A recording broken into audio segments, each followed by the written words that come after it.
and welcome back to the My Big Dream podcast. I'm your host, Rachel Baker. The theme for today's episode, the worries that keep you up at night.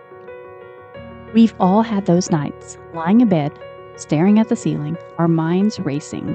The bills, the car, the holidays, the what-ifs. Hours pass and nothing changes, except your exhaustion.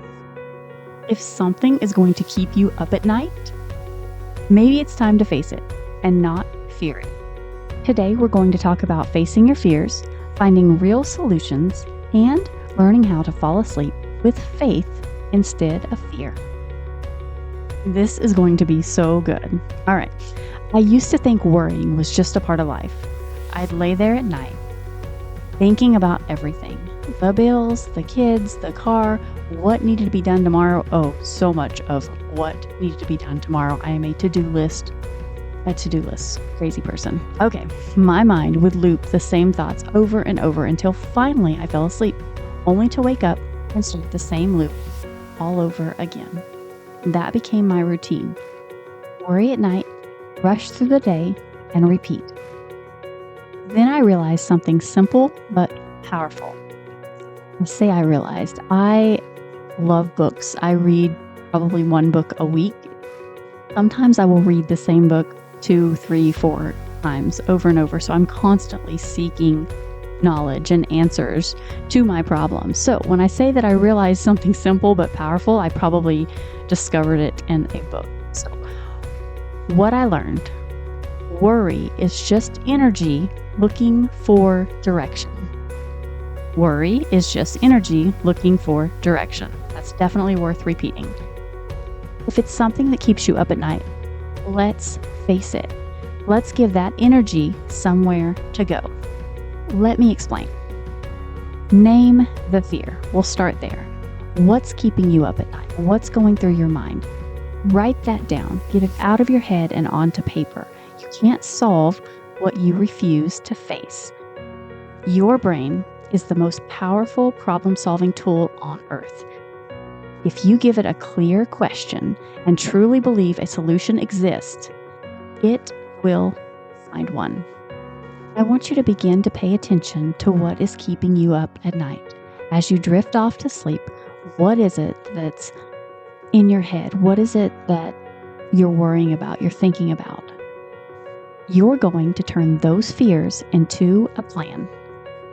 If it's something practical like a car repair or an upcoming bill or money for the holidays, ask yourself, what can I do about this? Could I save a little each week? Make a call? Ask for help? Even one small action replaces fear with forward motion. Let me give you an example. Every year, we have to pay property taxes on our car. I used to worry about it for months ahead. The inspection, the oil change, the taxes, even though it wasn't due until November. No joke, like March, and I'm thinking, oil change, taxes, this is coming up. No, I'm not the only one. I know there's other people out there that have lost sleep over things like this. Or maybe Christmas, birthdays, vacations. Oh, and if a doctor bill showed up in the mail, tears every time. It was just one more thing, and I felt like I couldn't take one more thing. So let's break it down. What keeps you up at night? Start with one thing.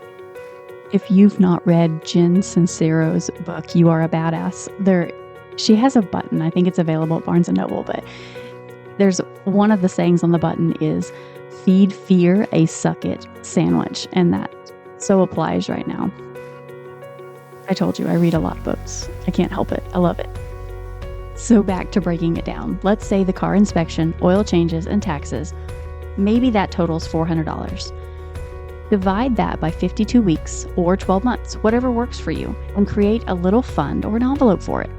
That's only $7.69 a week. Seriously, I was losing sleep over the price of a grande chai tea latte. Put it in a car fund and sleep better. Problem solved. Now maybe you're thinking, okay, but what if it's something bigger? Like, what if my husband loses his job? Then let's solve that too. Could he find a new job within 6 weeks? If so, let's do a little math. Let's say his bring home pay is $2,500 every 2 weeks. That's roughly $7,500 to replace. That sounds like a lot until you realize $20 a day is $7,300 a year. Maybe you're thinking, Rachel, I don't have $20 a day to spare. I got you. Give your brain this problem to solve. How can I make an extra $20 a day to put this fear to rest? If you believe it's possible, your brain will find a way. The key is you have to believe. If you don't believe, you will never know. And let's be honest, most of our worries are about money. So you're going to have to figure out this belief stuff. At least now you have the tools to stop losing sleep over it. Let's move on. What about the worries you can't control? Let's say your biggest fear is something happening to your children or someone you love. You can't control their health or safety, but you can control your thoughts.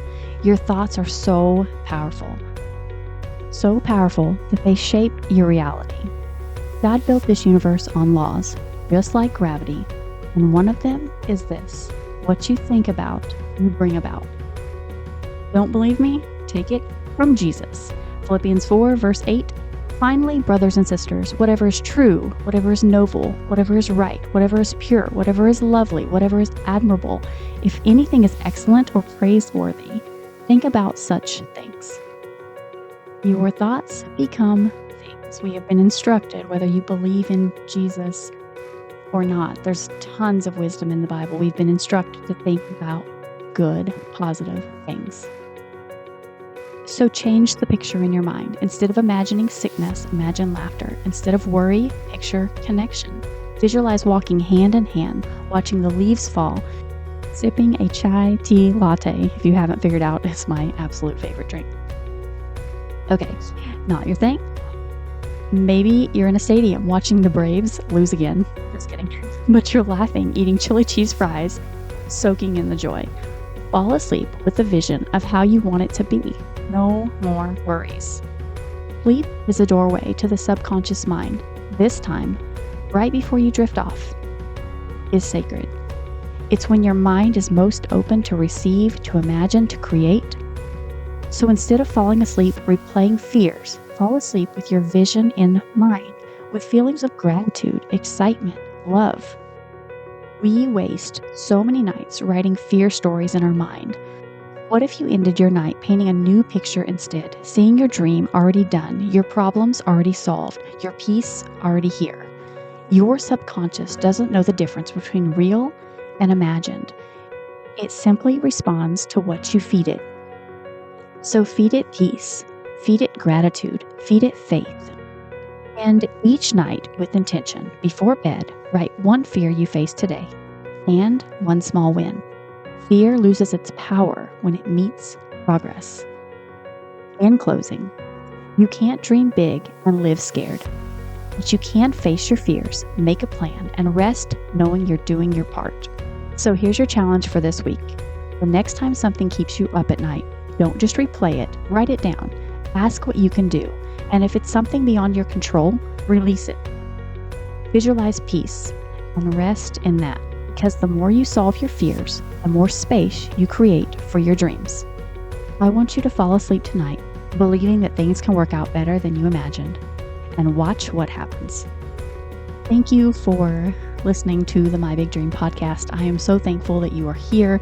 Be sure to visit the I Am Rachel Baker website, grab your free guide to get unstuck in 7 minutes. Also, follow along on Instagram and Facebook. And if you have not got your copy of the My Big Dream book, they are still available on Amazon, as well as the Gratitude Journal and the Vision book, which is absolutely awesome. I still use mine all the time. All right, until next time, get out there and go after those big, bold, crazy dreams.